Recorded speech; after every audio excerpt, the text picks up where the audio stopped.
Hi guys, and welcome to this tutorial. Today we'll have a look at how to download the JDK so that you can start to create Java programs. So the first thing is that you have to go on the Oracle website. So again, if you go on this page, again this is the full path for the page. What you can do is start have a look at what system you want to install it on. So again, for my particular case, it's going to be Mac OS 10. So again, what I need to do is to download or to click on this link here. Again, if you have a Windows machine, we're going to click here or here, depending on the version of Windows that you have. So once this is done, again, it's going to take a few seconds to download.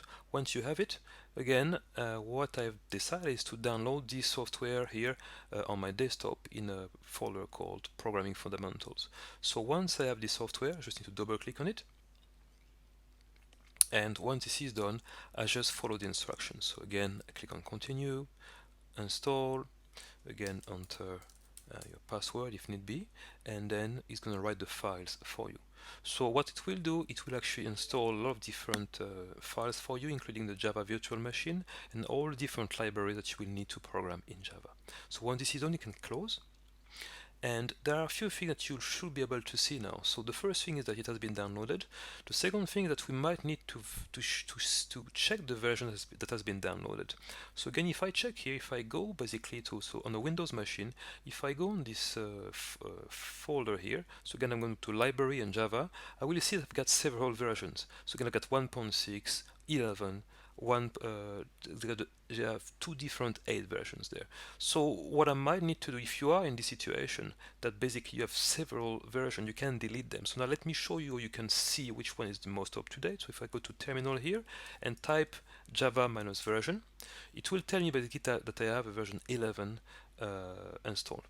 Okay, what I want is just the version 8. So what I will do is go back to this folder again and delete the one that I don't actually need. So I'm going to delete this one, and this one. So delete. Again, it will ask me for my password again, possibly. Once this is done again, what will happen is that now I've got only one folder for Java. So again, if I go back to the terminal window and ask for the current version, now I've got the current version.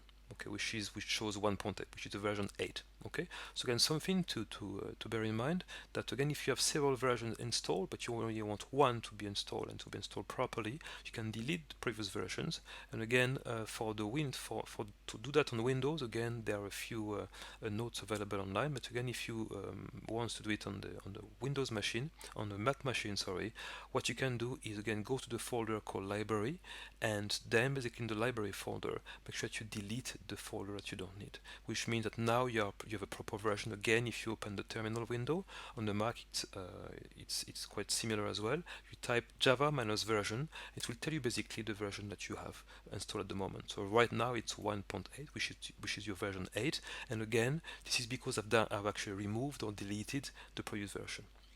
So I hope it worked for you. If not, please feel free to contact us. And the next videos, we'll start to have a look at how to set up your computer to be able to code in Java.